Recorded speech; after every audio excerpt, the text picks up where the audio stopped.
We've all heard about the role of the Minutemen in the American Revolution, but here's something you may not know. Almost all of these volunteer soldiers were Christians, and their commander was also their clergyman. Wendy Griffith reports on the church's role in America's fight for independence. Return to your homes, and you will not be harmed. Imagine what the colonists of Lexington, Massachusetts were up against. In the early morning hours of April 19, 1775, 700 British redcoats were marching their way. Only about 77 colonial militia, known as the Minutemen, were waiting with muskets in hand to defend their families and town. Minuteman and Captain John Parker, whose statue proudly looks over the battle green here at Lexington, told his troops on that fateful day, "Stand your ground. Don't fire unless fired upon, but if they mean to have a war, let it begin here." And indeed, it did. The famous shot that was heard around the world rang out here on this Lexington battle green. To this day, nobody knows which side fired first, but the war was on. We were up against one of the most powerful nations in the world, certainly the superpower of Europe. We had no munition plants, we had no uniforms, we had no supplies, we had no navy, we had no real army. And to think of taking this nation on and ever thinking that we had a chance of winning was nothing short of, it was a miracle. Nearly all the Minutemen were Christians, parishioners of the town's only church, pastored by the Reverend Jonas Clark, who himself was known as a great patriot and often preached revolution from the pulpit. The minister was also often the one in charge of organizing the town's militia, as every town was required by law to have a militia that was trained and ready to fight if necessary. The ministers were were often the only educated people in town.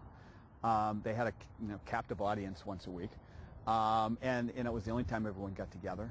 And so, if the minister was of a mind to to use the pulpit to try to influence people along to the patriot point of view, they would look to him. We're all familiar with Paul Revere's famous midnight ride.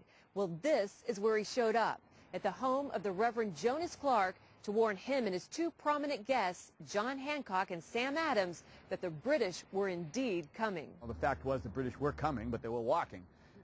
So it's going to take, they're 15 miles away.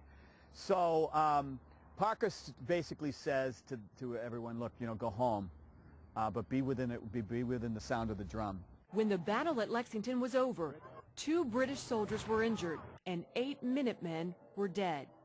Their bodies are buried here on the green underneath this monument. And the words on this monument could not be more patriotic. It says, on April 19, 1775, the die was cast.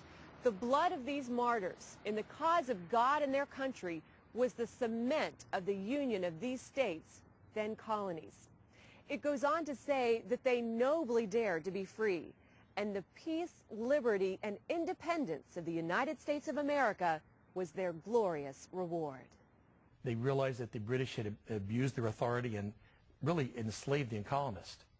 And they knew that if they didn't fight the oppressors, no one else would. There were many other influential clergy involved in the Revolutionary War, including Lutheran Reverend John Peter Muhlenberg of Woodstock, Virginia. Before marching off to join George Washington's army at Washington's request, Muhlenberg delivered a powerful sermon from Ecclesiastes 3:1-8 that concluded with these words. The Bible tells us there is a time for all things, and there is a time to preach and a time to pray. But the time for me to preach has passed away, and there is a time to fight. And that time has come now. Now is the time to fight. With that, he took off his robe to reveal the uniform of a Virginia colonel.